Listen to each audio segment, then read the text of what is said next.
दोस्तों ये real Skanda Purana book है। पिछले वीडियो पे हमने जहाँ तक पढ़ा था उसके बाद यहाँ से आज शुरू करते हैं। रियल रामायण, महाभारत, वेद पुराण, कामसूत्र, उपनिषद, ये सब बुक अगर आप शुरुआत से पढ़ना चाहते हो तो इस वीडियो के नीचे चैनल के नेम या पिक्चर पे क्लिक करके प्लेलिस्ट में जाके पढ़ सकते हैं, या फिर चैनल का नाम कुछ अलग कुछ रोचक को यूट्यूब पे सर्च करके उस पर क्लिक करके प्लेलिस्ट में जा सकते हैं।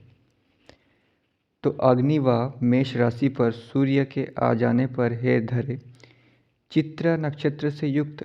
तो मैं पिछली बार जहाँ तक पढ़ा था उसके बाद से मैं पढ़ रहा हूँ, पिछली वीडियो देख लीजिएगा इस वीडियो को समझने के लिए।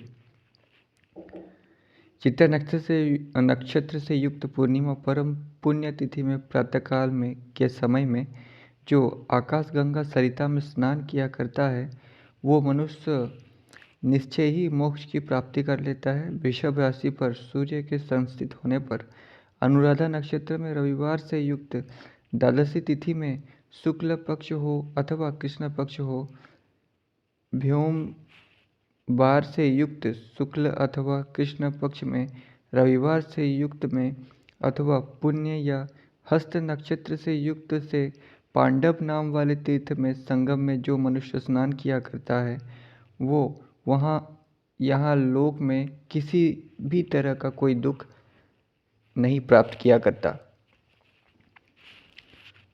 और मृत्यु के पीछे परलोक में भी वो सुख का ही उपभोग करता है। शुक्ल पक्ष हो या कृष्ण पक्ष हो, जो रविवार से युक्त सप्तमी तिथि हो और वो पुण्य या हस्त नक्षत्र से संबंधित हो, तो उस तिथि में है महाभागे इस पाप के विनाश करने वाले तीर्थ में जो भी स्नान कर लेता है। तो उस समय बहुत सारे तीर्थ हुआ करते थे, अभी वो नहीं है, ठीक है। तो उस समय के तीर्थ बोले जा रहे हैं। और भूद्रेंद्र के मस्तक में नियम से स्नान किया करता है वो नरों में परम श्रेष्ठ करोड़ों जन्मों में अर्जित किए हुए पापों से विमुक्त हो जाया करता है।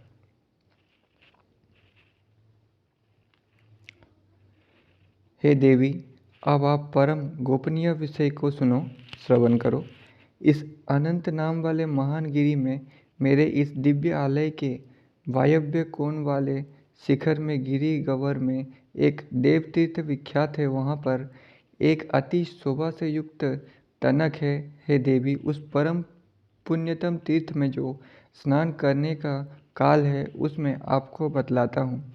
गुरुवार युक्त पुण्य क्षेत्र में व्यतिपात में सोमवार से संबंधित श्रवण नक्षत्र में इन दिनों में जो भी कोई मनुष्य इस तीर्थ में स्नान किया करता है उसके पुण्य फल का अब श्रवण करो। जो भी कोई पाप होते हैं, चाहे वे ज्ञानपूर्वक किए गए हों या अज्ञान से किए गए हों, वे सभी पाप इस अति पावन देव तीर्थ में नष्ट हो जाया करते हैं। इस देव तीर्थ में निमज्जन करने से केवल पापों का ही विनाश नहीं होता, प्रत्युत पुण्यों की भी वृद्धि हुआ करती है। मनुष्य इस तीर्थ में स्नान करने से पुत्र पौत्र से संबंधित होकर दीर्घ आयु की भी प्राप्ति किया करता है। इस संसार को छोड़कर मृत्यु होने पर अंत में स्वर्गलोक में पहुंचकर फिर चंद्रलोक में प्रतिष्ठित हो जाया करता है। हे देवी, उपयुक्त दिनों में जो अन्न का दान करने वाला है वो यावजीवन अन्न का दाता होता है। हे देवी, मैंने ये अत्यंत गुह्यतर आपको हे वसुंधरे बतला दिया है। श्री व्यासदेव जी ने कहा, इसके अनंतर इसका श्रवण करके पृथ्वी देवी प्रीति से परम प्रबल मन वाली हो गई थी। फिर धरणी ने उन अतुल धरणीधर देव का इष्ट वाणियों के द्वारा श्रवण किया था। धरणी देवी ने कहा, हे देवों के भी देवेश्वर, आपको नमस्कार है। आप वराह के समान मुख वाले हैं। हे अच्युत, आप क्षीर सागर के तुल्य वर्ण वाले हैं। हे वज्र श्रृंग, आप महान भुजाओं वाले हैं। हे देव, आपने ही मेरा उद्धार किया था जबकि कल्प के आदिकाल में मैं सागर के जल में निमग्न थी। हे विष्णु, आप तो सहस्त्र बाहुओं वाले हैं। मैं अब इन जगतों को धारण करती हूँ। आप अनेक दिव्य आभरणों तथा यज्ञ सूत्रों से शोभा संपन्न होकर विराजमान हैं। आप अरुण वर्ण वाले वस्त्रों के धारण करने वाले हैं और परम दिव्य रत्नों से विभूषित हैं। आप उदीयमान सूर्य के सहज तेज से युक्त है। आपके चरण कमलों में बारंबार नमस्कार है। आप बाल चंद्रमा की आभा के तुल्य आभा वाले हैं और आप अपनी दाढ़ के अग्रभाग में महान बल और पराक्रम से युक्त हैं।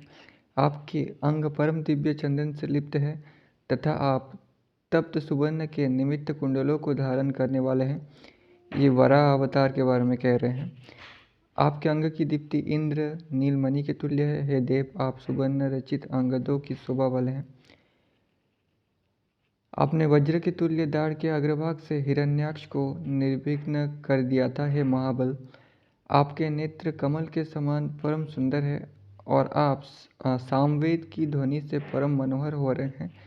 हे श्रुति श्रीमंत भूषात्मन, आप सभी की आत्मा है और आपका विक्रम अतीव सुंदर है। ब्रह्मा और शंभु इन दोनों के द्वारा आपकी वंदना की गई है। आपके विशाल नेत्र हैं।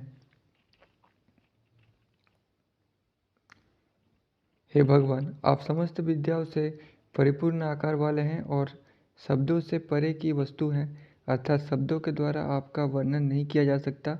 आपके चरणों में बारंबार नमस्कार है। आपका कोई भी अंत नहीं है और आपका ये विग्रह पूर्ण आनंदमय है। आप इस महान काल के भी काल हैं। आपको पुनः पुनः मेरा प्रणाम है। इस प्रकार से उस अचला देवी ने देवेश्वर वराह भगवान की स्तुति करके फिर उसने विभु के चरणों में वंदना की थी। उस वंदना करती हुई धरणी देवी को देखकर भगवान वराह देव के लोचन प्रफुल्लित हो गए थे। फिर वराह भगवान ने उस देवी को अपनी बाहुओं से उठाकर उसका समालिंगन किया था। वराह देवेश्वर ने धरणी के मुख का आग्राहन करके उसे अपने ही वाम भाग की गोद में बिठा लिया था। इसके अनंतर वो गरुड़ेशान पर समारूढ़ होकर वृषभाचल को चले गए थे। नारद आदि महामुनिंद्रों के द्वारा स्तवन किए गए तथा मुनिगणों के द्वारा होते हुए वराह समान मुख वाले मही के स्वामी लोकों के द्वारा पूजित उस पश्चिम दिग्भाग वाले स्वामी पुष्करिणी के तट पर विराजमान है। वहाँ पर बड़े बड़े वेखानस महाभाग ब्रह्मा के तुल्य महात्माओं के द्वारा वे पूजित होते हैं। श्री व्यासदेव जी ने कहा, हे सूत, देवर्षि नारद जी ने पहले मुनियों से ये कहा था। वहीं पर मुनियों की सभा में यह मैंने भी सुना था। हे सूत, तुमने जो मुझसे धरणी धारण करने वाले पर्वतों का महात्मा पूछा था, वो मैंने जो पहले नारद जी से श्रवण किया था, यथावत सब तुमको बतला दिया है। हे सूत, हमारे आपके दोनों के इस धर्म के संवाद को, जो कि परम पावन है, जो कोई देवों और ब्राह्मणों के आगे पढ़ेगा या सभी वर्णों के द्वारा भक्ति भाव के साथ श्रवण करेगा, वो पुत्र पौत्रों से संबंधित होकर परम प्रतिष्ठा को प्राप्त किया करता है। जो इसको सुना करते हैं उन सब को भी उनके अभिष्ट की प्राप्ति हो जाया करती है। श्री सूत जी ने कहा, ये सब मुनियों के द्वारा सेवित भगवान व्यासदेव ने कहा था। मैंने जैसा भी श्रवण किया है, पहले अपने गुरुदेव कृष्ण द्वैपायन वेदव्यास जी से। व्यास जी का पूरा नाम कृष्ण द्वैपायन वेदव्यास जी है। वो सभी उसी प्रकार से हैं। मुनीश्वरों, मैंने कहकर आपको बतला दिया है। इस भांति सूत जी के वचन को सुनकर समस्त मुनीश्वर परम प्रसन्न मन वाले हो गए थे। ऋषिगण ने कहा, हे सूत जी, आपने इस भूमंडल में परम पुण्यमय पर्वतों में भी अत्यधिक पुण्यशाली माइधर का, जिसका महेंद्र नाम है, महात्मा यह कहाँ है। ये महात्मा पापों को दूर कर देने वाला और मोक्ष के फल को प्रदान करने वाला है। हे महामते, इसके अनंतर फिर वे भगवान बराहदेव धरणी से युक्त होकर विश्व पर्वत पर पहुंचकर उन्होंने धरणी देवी से क्या कहा था, वो अब आपको बतलाने की कृपा करें। श्री बराह मंत्रा राधन विधि वर्णन। श्री सूत जी ने कहा, है मुनिगणों, अब आप सब लोग परम पुरातनी पुण्यमय कथा का श्रवण कीजिए। पहले परम पुण्यतम कृतयुग में यानी सतयुग में वैवस्वत मनवंतर में नारायण नामक पर्वत में निवास करने वाले भूमि के स्वामी वराह रूपधारी देवेश्वर से, जिनके नेत्र रक्त आयत और पद्म के तुल्य थे, सखियों से परिवृद्ध हरिणी देवी ने विनयपूर्वक प्रणाम करके पूछा था।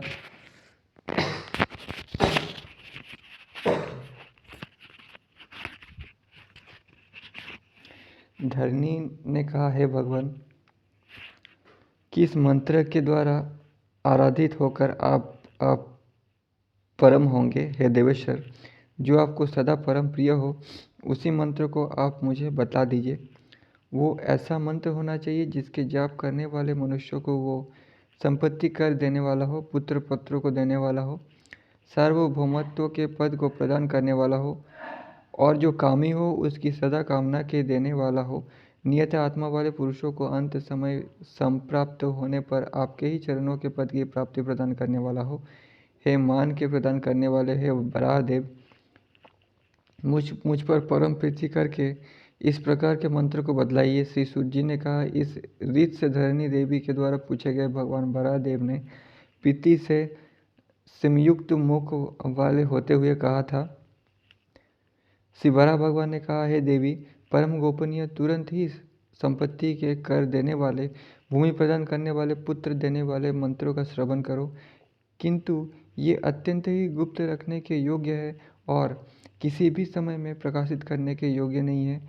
जो परम श्रद्धा से श्रवण करने वाला, नियत आत्मा वाला और भक्त हो, उसी को बतलाना चाहिए। जो मुक्ति की प्राप्ति करने की इच्छुक हो, उन्हें परम समायुक्त होकर ओम नमः श्री वराहाय धरण्युद्धरयान बही जाय, इस मंत्र का जाप करना चाहिए। हे धरा देवी, ये मंत्र सब तरह की सिद्धियों का प्रदान करने वाला है। इस मंत्र के ऋषि संकर्षण कहे गए हैं और इसका देवता मैं ही हूँ। इसका छंद पवित्र है और श्री इसका बीज है। इस मंत्र का 4 लाख जप करना चाहिए और किसी सद्गुरु से इस मंत्र की दीक्षा प्राप्त करें, जो कि गुरु आजकल नहीं मिल सकता, पहले मिलता था। शहद और घृत से, शहद यानी हनी और घृत मतलब घी से युक्त खीर का हवन करें। इसके उपरांत मैं इसका ध्यान बतलाता हूँ, जो मन की शुद्धि का प्रदायक होता है।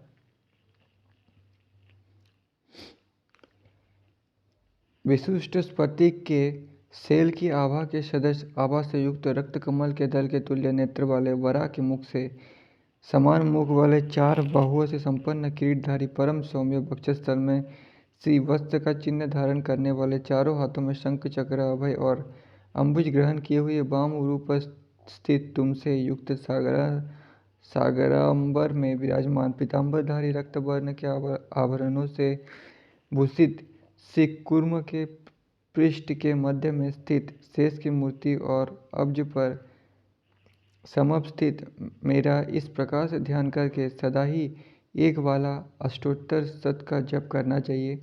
ऐसा करने वाला मनुष्य संपूर्ण कामनाओं को प्राप्त कर लेता है और अंत समय में मोक्ष को प्राप्त हो जाया करता है। ये निश्चित ही है। हे अम्ले धरिन, आपने जो मुझसे ये पूछा है वो मैंने तुमको बतला दिया है। हे विमलालने, इसलिए अब तुमने क्या निश्चय किया है ये मुझे बतला दो। श्री सूत जी ने कहा, ये श्रवण करके इसके पश्चात उस भूमि ने फिर भी उनसे पूछा था, हे देव, इसका अनुष्ठान किसने किया था और पहले इसका क्या फल प्राप्त किया था? इस भांति पुनः पूछे गए देव वर श्री वराह ने ये कहा था, हे देवी, पहले कृतयुग में धर्म नाम वाला एक महान मनु था।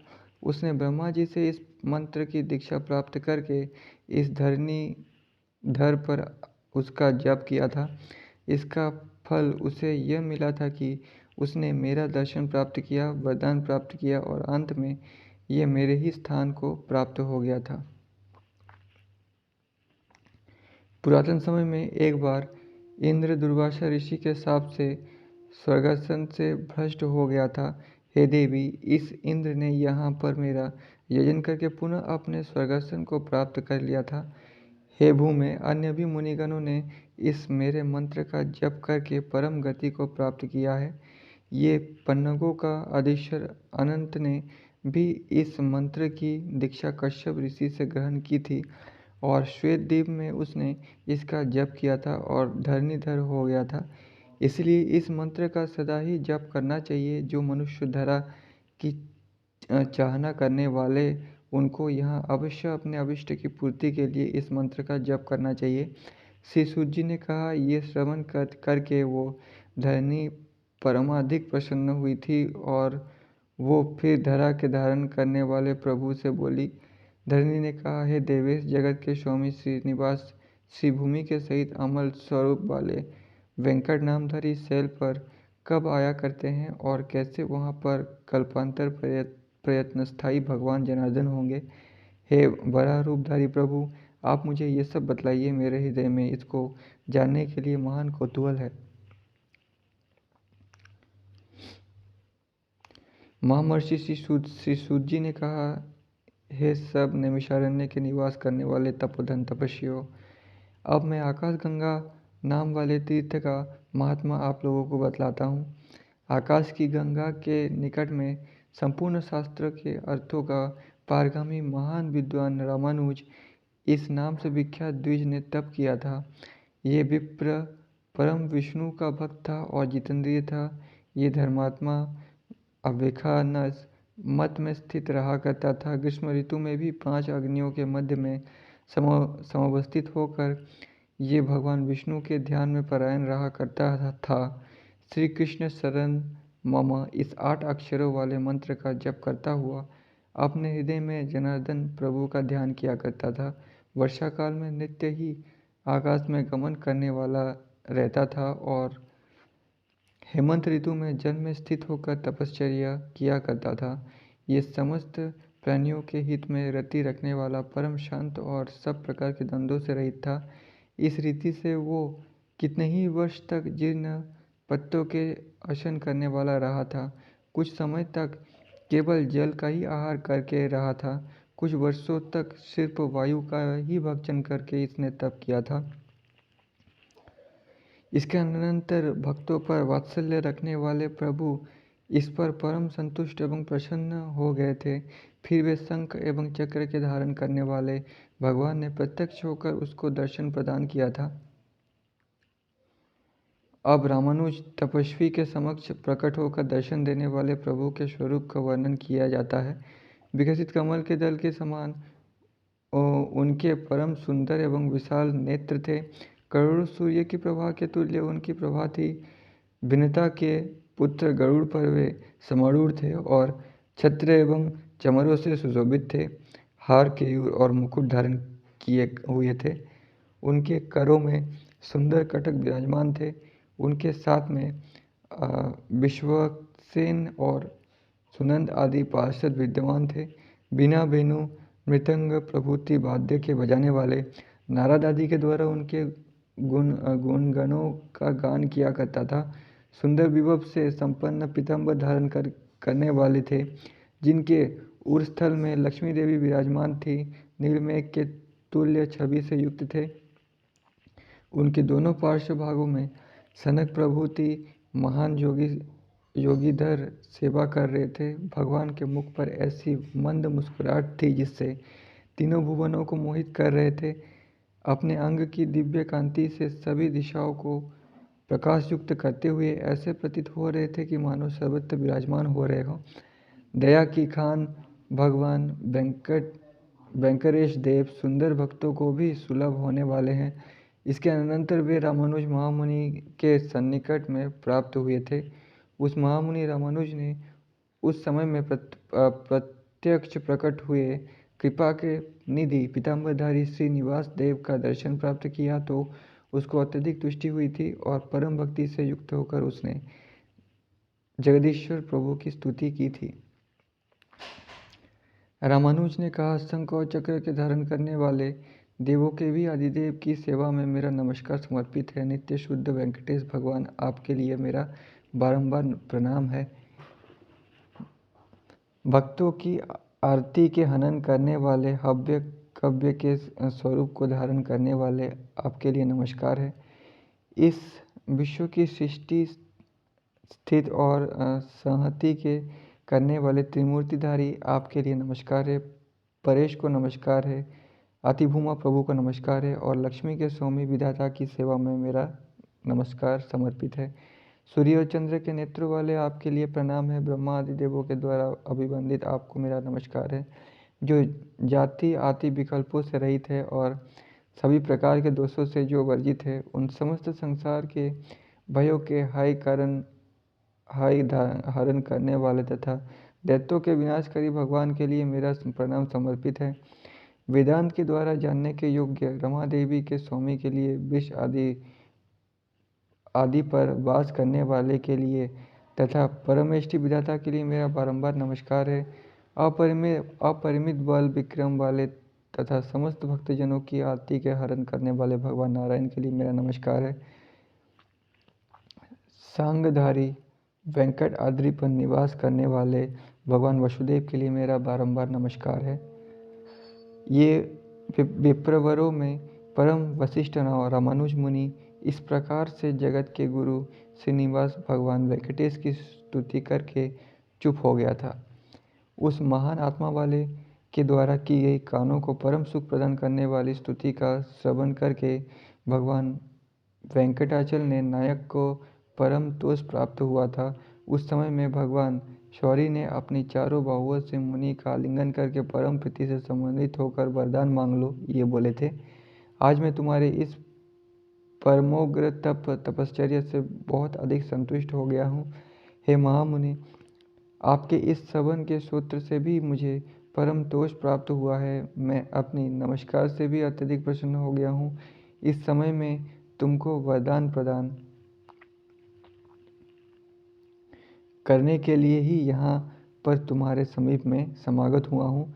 रामानुज ने कहा, हे नारायण, हे रमा के स्वामिन, हे श्रीनिवास, आप जगतमय हैं।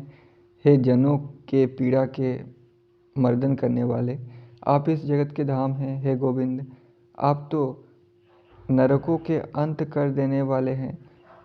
वे वेंकट पर्वत के शिरोमणि, मैं तो आपके दर्शन से ही कृतार्थ हो गया हूँ। आपको तो जो धर्मिष्ठ लोग होते हैं वे नमन किया करते हैं, क्योंकि आप धर्मों के पूर्णतया पालन करने वाले हैं। जिन आपको भव यानी शिव नहीं जान पाते हैं, जिन आपके सच्चे स्वरूप को ब्रह्मा नहीं पहचान सकते हैं तथा वेदत्रयी भी आपको सही स्वरूप में नहीं जान पाते हैं, उन परमात्मा आपको मैं जान सका हूँ। इससे अधिक और क्या वरदान दोगे? जिन आपको बड़े योगीजन भी नहीं देख पाते हैं और जिन आपको बड़े दो कर्मठ लोग नहीं देख सकते हैं, उन आपको मैं इस समय में साक्षात आपके दर्शन प्राप्त कर रहा हूँ। इससे अधिक और क्या वरदान होगा? हे जगत के स्वामिन, हे वेंकटेश देव, इतने ही से मैं तो परम कृतार्थ हो गया हूँ। जिसके शुभ नाम के स्मृति मात्र से ही महान पातक करने वाले लोग भी मुक्ति को प्राप्त हो जाया करते हैं, उन प्रभु को मैं इस समय में साक्षात देख रहा हूँ। मैं तो आपकी सेवा में यही प्रार्थना करूँगा कि आपके चरणों कमलों में मेरी निश्चल भक्ति हो जाए। श्री भगवान ने कहा, हे महामति वाले रामानुज, मुझ में तेरी परम दृढ़ भक्ति होगी। हे द्विज, तुम श्रवण करो। मैं एक दूसरा वाक्य भी तुमसे कहता हूँ। जो मनुष्य भानु के मेष राशि पर संक्रमण करने पर, जबकि पूर्णमासी तिथि के दिन चित्रा नक्षत्र विद्यमान हो, गंगा में हे द्विज स्नान किया करते हैं, वे लोग उस परम धाम को प्राप्त हो जाया करते हैं जहाँ पहुँचकर इस संसार में पुनरावृत्ति नहीं हुआ करती है। हे रामानुज द्विज, अब तुम वियद्गंगा के समीप में ही निवास करो। इस प्रारब्ध देह के अंत हो जाने पर जिस स्वरूप को तुम प्राप्त करोगे, इस विषय में बहुत अधिक कथन करना व्यर्थ ही है। इस परम शुभ विशुद्ध गंगा के जल में जो जन स्नान किया करते हैं, वे सभी भगवतों के परम उत्तम होते हैं। हे मुनि शार्दुल, इस विषय में तनिक भी विचार करने की आवश्यकता नहीं है। रामानुज ने कहा, भागवतों ने क्या लक्षण हुआ करते हैं और वे किस कर्म के द्वारा जाने जाया करते हैं, यह मैं आपको ही श्रीमुख से श्रवण करने की इच्छा रखता हूँ। और मुझे इसमें बड़ा भारी कौतूहल होता है। भगवान श्री वेंकटेश ने कहा, है मुनि श्रेष्ठ, अब आप भगवतों के लक्षण का श्रवण करो। वैसे भगवतों का जो प्रभाव होता है वो तो करोड़ों वर्षों में भी वर्णन नहीं किया जा सकता। जो समस्त जीवधारियों की भलाई करने वाले तथा चाहने वाले होते हैं, जिनके हृदय में असूया की भावना लेश मात्र भी नहीं रहा करती है, जो मात्सर्य दोष से पूर्णतः रहित हुआ करते हैं, जो बिल्कुल निष्प्रिय होते हैं, जो ज्ञान वाले हैं, जो परम शांत होते हैं, वही उत्तम कोटि के भागवत हुआ करते हैं। भागवत जन मन, कर्म और वचन से किसी भी प्रकार से दूसरों को पीड़ा नहीं दिया करते हैं। भागवत जन परिग्रह करने के स्वभाव वाले नहीं होते हैं। ऐसे जो पुरुष होते हैं वही उत्तम श्रेष्ठ के भागवत जन हुआ करते हैं। जिनकी सत्पुरुषों की कथा के श्रवण करने में सत्य की मति होती है और मेरे चरण कमल में जिनकी सदृढ़ भक्ति होती है, वही उत्तम भागवत जन होते हैं। जो पुरुषों में परम श्रेष्ठ अपने माता पिता की सेवा किया करते हैं और जो सर्वदा देवों के अर्चन में रति रखते हैं, जो मनुष्य उनकी साधना करने वालों में होते हैं और जो पूजा को देखकर प्रसन्न होते हैं। माता पिता उस समय जैसा हुआ था उस समय के माता पिता को कहा जा रहा है, वे भागवतम हुआ करते हैं। वर्णी पुरुषों की तथा यतियों की परिचर्या करने में जिनकी रति हुआ करती है और सर्वदा तत्पर रहा करते हैं, जो पराई निंदा नहीं किया करते हैं, वे भागवतम हुआ करते हैं। जो उत्तम नर सभी के हित करने वाले वाक्य बोला करते हैं और जो इस लोक में गुणों के करने वाले होते हैं, वही पुरुष उत्तम कोटि के भागवत हुआ करते हैं। जो नरोत्तम सदा सभी प्राणियों को अपने ही समान देखा करते हैं और जो शत्रुता रखने वाले तथा मित्र के तुल्य भावना रखते हैं, वही भागवत कहे गए हैं। जो धर्मशास्त्र के प्रवक्ता होते हैं और जो सत्य वचनों में रति रखते हैं तथा जो उनकी शुश्रूषा करने वाले हुआ करते हैं, वही भागवतोत्तम हुआ करते हैं। जो पुराणों की व्याख्या किया करते हैं अथवा जो पुराणों का श्रवण किया करते हैं तथा जो पुराणों के वक्ता पुरुष भक्तिभाव रखते हैं, वही उत्तम भागवत होते हैं। जो गौ और ब्राह्मणों की शुश्रूषा सदा किया करते हैं और तीर्थाटन करने में तत्पर होते हैं, वही भागवतम होते हैं। जो दूसरों का अभ्युदय देखकर उसका हार्दिक अभिनंदन किया करते हैं तथा जो केवल श्रीहरि के ही नाम में परायण होते हैं, वे उत्तम भागवत जन कहे गए हैं। जो उद्यानों के समारोपण करने की रति रखते हैं तथा तटाकों के जो परिरक्षक होते हैं एवं कसार एवं कुआं के जो बनवाने वाले होते हैं, वो भागवतम हुआ करते हैं। जो तटाकों के निर्माण करने वाले एवं देवालयों को बनवाने वाले होते हैं और गायत्री मंत्र में जो निरत रहा करते हैं, वही भागवतम होते हैं। जो श्री हरि के शुभ नायों का अभिनंदन किया करते हैं, वे और भागवत राम का श्रवण कर जो अत्यंत हर्षित होते हैं और श्रवण करके और उच्चारण करके जिनके अंग पुलकित हो जाया करते हैं, वही उत्तम भागवत हुआ करते हैं। जो तुलसी के वन को देखकर नमस्कार किया करते हैं और तुलसी के काष्ठ से जिनकी कर्ण अंकित रहते हैं, वे भागवतम होते हैं। जो तुलसी की गंध का घ्राण करके परम संतोष प्राप्त किया करते हैं, जो तुलसी के मूल की मृत्तिका को मस्तक पर धारण किया करते हैं, वही उत्तम भागवत हुआ करते हैं। जो अपने आश्रम और आचार में निरत रहते हैं तथा सर्वदा अतिथियों की पूजा एवं स्वीकृति किया करते हैं और जो वेदों के अर्थों को बोला करते हैं, वही उत्तम श्रेणी के भागवत हुआ करते हैं। जो दूसरों को अपने जाने हुए शास्त्रों को बतलाया करते हैं और जो सर्वोत्तम गुणों का ही सेवन करने वाले होते हैं, वही उत्तम भागवत पुरुष हुआ करते हैं। पानी के दान करने में जो निरत रहते हैं तथा जो अन्न के दान देने में रति रखने वाले हैं एवं एकादशी व्रत में भी जो तत्पर रहा करते हैं, वही भागवतम होते हैं। जो गौ के दान करने में रति रखते हैं तथा जो कन्याओं के दान कराने में रत रहा करते हैं और सभी कर्म जो भी कुछ वे किया करते हैं, वे सब मेरे ही लिए करते हैं, अर्थात मुझे ही अर्पण किया करते हैं, वे उत्तम भागवत जन कहे जाया करते हैं। मतलब उस समय गोदान ऐसा था जिसे करने से पुण्य मिलता था। अभी ऐसा नहीं है। जो सर्वथा मुझ में ही अपना मन लगाए रहने वाले हैं, मेरे ही परम भक्त हैं तथा मेरे ही भजन करने में ललुप हैं एवं मेरे नामों के स्मरण करने में आसक्त रहते हैं, वे ही भागवतम होते हैं। ये कौन कह रहा है? ये ऋषि कह रहे हैं। जो ऋषि का कहना है कि उन्होंने वराह भगवान से सुना है। तो अगर वराह भगवान कह रहे हैं तो वो मैं मतलब आत्मा के बारे में ही कह रहे हैं। मेरे मतलब वो वराह भगवान के हिसाब से आत्मा की बात कर रहे हैं वराह भगवान।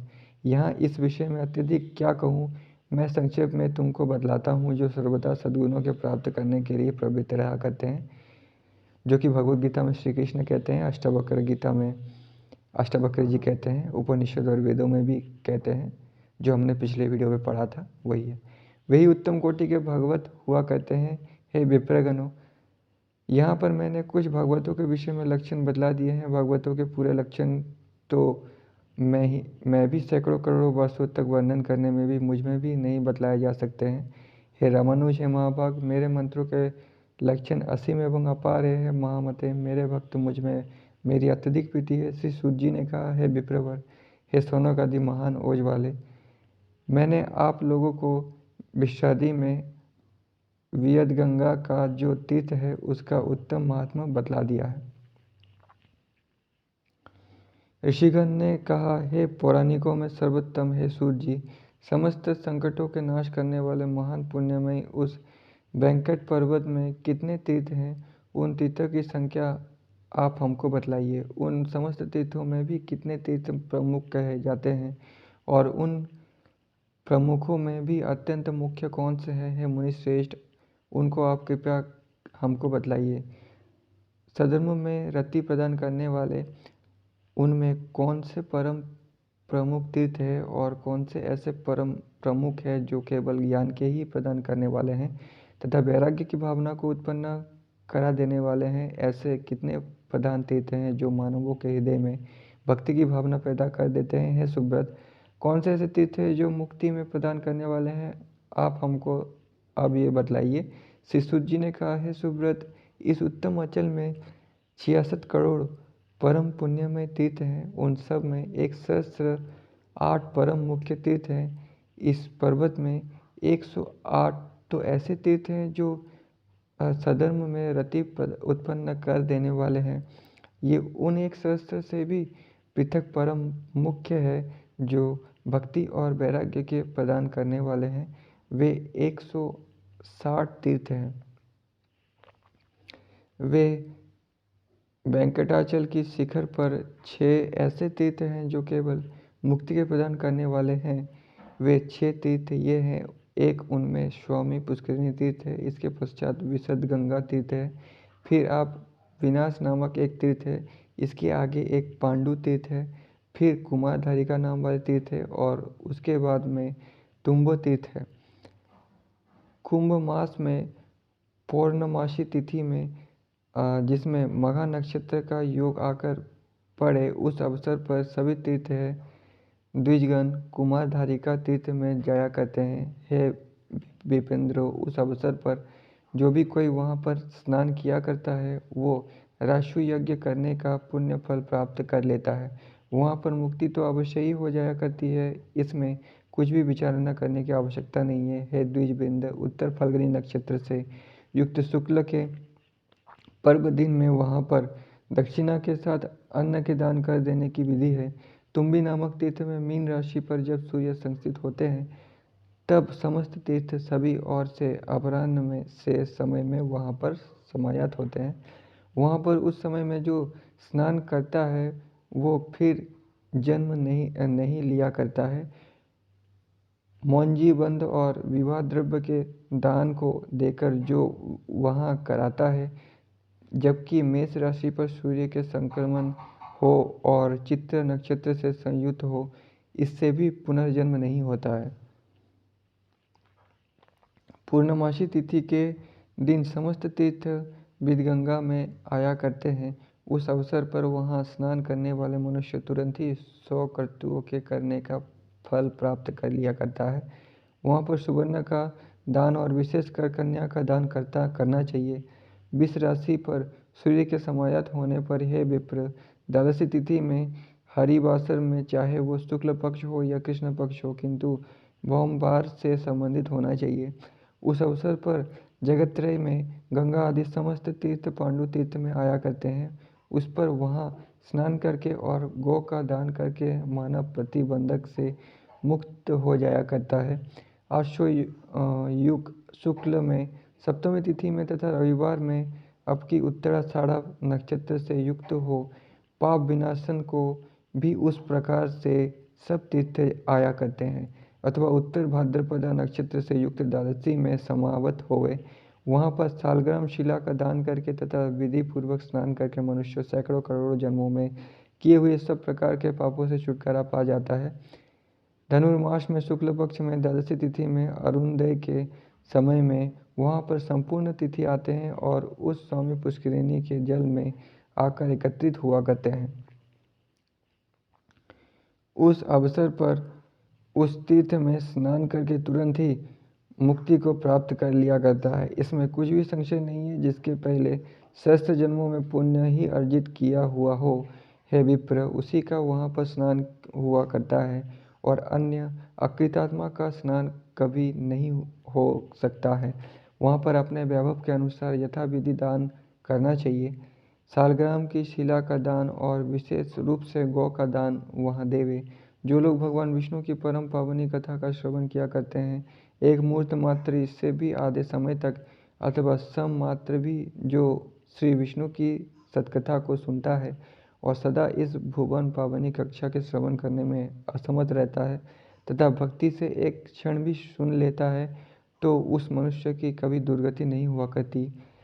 जो विष्णु भगवान की सदा ही भुवन पावनी कथा को सुनते हैं, वे इस मनुष्य लोक में विष्णु के भक्त हुआ करते हैं। और विष्णु कौन है? आत्मा है, जो कृष्ण कहते हैं गीता में, ठीक है, जो अष्टावक्र जी राजा जनक को बताते हैं और जो उपनिषदों और वेदों में भी लिखा गया है, जो हमने पढ़ा है और आगे भी पढ़ूंगा। तो विष्णु का मतलब आपको फिर से पता चलेगा, पहले भी मैंने पढ़ा है, आप वो वीडियो देख सकते हैं। जो फल सभी यज्ञों के करने में होता है और जो पुण्य फल सभी प्रकार के दानों के देने में होता है, वही पुण्य फल मनुष्य एक ही बार पुराणों के श्रवण करने पर प्राप्त कर लिया करता है। विशेष करके इस कलयुग में पुराण श्रवण के बिना पुरुषों का परम धर्म है ही नहीं, जो कि मुक्ति के परम पद का महान करने वाला होता है। तो ये कलयुग में कह रहे हैं ऋषि, ठीक है। और कलयुग की शुरुआत कहाँ से हुआ था? कृष्ण का जन्म से ही कलयुग की शुरुआत हो गई थी, ऐसा भी हमने कैलकुलेट किया है। पुराणों का श्रवण और विष्णु भगवान का नाम का संकीर्तन, ये दोनों ही मनुष्य के महान फलों के देने वाले पुण्य द्रुम हैं। एक इस यत्न में अमृत को पीता हुआ ही अजर और अमर हो जाया करता है। जो भगवान विष्णु की कथा रूपी अमृत को ग्रहण किया करता है, उसका तो पूर्ण कुल ही अजरामर हो जाता है। बालक हो, युवा हो, वृद्ध हो, दरिद्र हो अथवा दुर्गम भी क्यों ना हो, जो पुराणों का ज्ञाता है, वो सुकृतात्मा पुरुषों के द्वारा सर्वदा पूज्य एवं वंदना करने के योग्य होता है।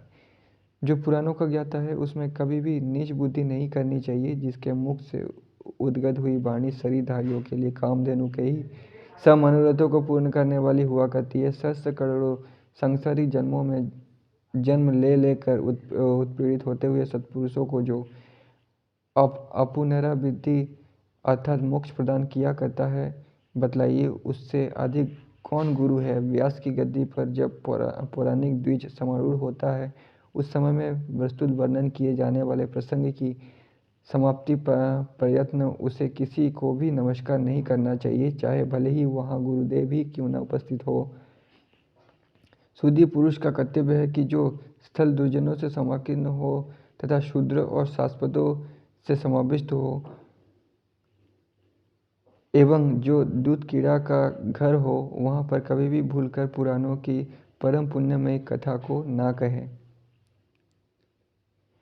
जो अति सुंदर ग्राम हो और जो स्थल और सुजन पुरुषों से समाकीर्ण हो, सुंदर क्षेत्र और देवालय हो, अथवा कोई परम पुण्य नदी का तट हो, वही पुराणों की पुण्य कथा को कहना चाहिए, जो श्रवण करने वाले श्रोतागण श्रद्धा एवं भक्ति से समाकृत हो और जिनकी लाल अन्य संसारी कार्यों में नहीं होवे, मौन या कम बोलने वाले, सुचित से पूर्ण व्यग्रता से रहित होते हैं, वे परम पुण्य के भागी हुआ करते हैं।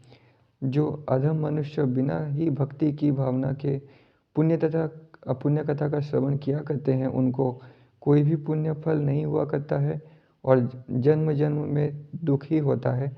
जो तांबूल आदि उचित अर्चना के उपचारों के द्वारा पुराण को भली भांति पूजा किया करते हैं और फिर भक्तिपूर्वक उनकी कथा का श्रवण करते हैं, वे कभी दरिद्र पापी नहीं होते हैं।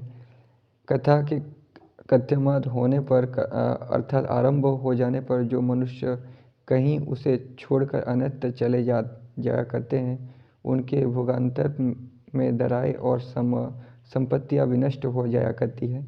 जो मस्तक पर पगड़ी आदि धारण किए हुए पावनी कथा का श्रवण करते हैं, वे समामूढ़ बालक महान पापी और मनुष्य में परम अधम हुआ करते हैं। तांबूल का भक्षण करते हुए जो पावनी कथा को सुनते हैं, वे कुत्ते की विष्ठा का भक्षण करते हैं और नरक में जाकर गिरा करते हैं।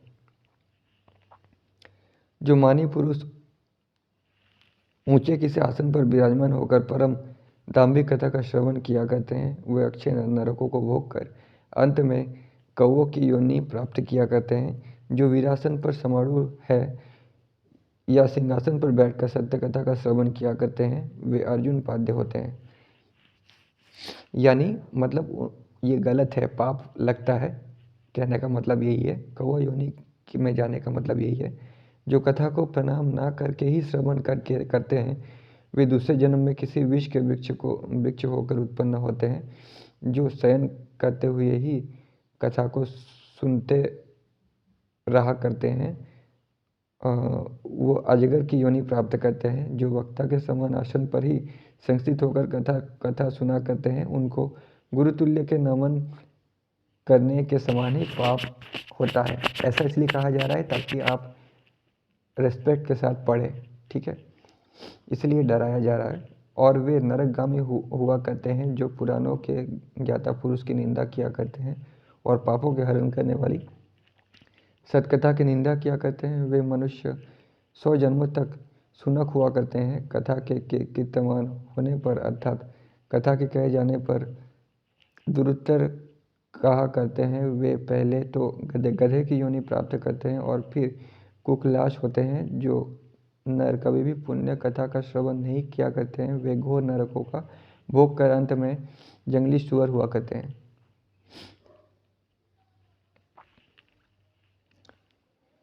तो दोस्तों वीडियो बहुत बड़ा हो गया, आज की वीडियो पे इतना ही। इसके बाद नेक्स्ट वीडियो पे यहाँ से पढ़ेंगे। तब तक के लिए धन्यवाद।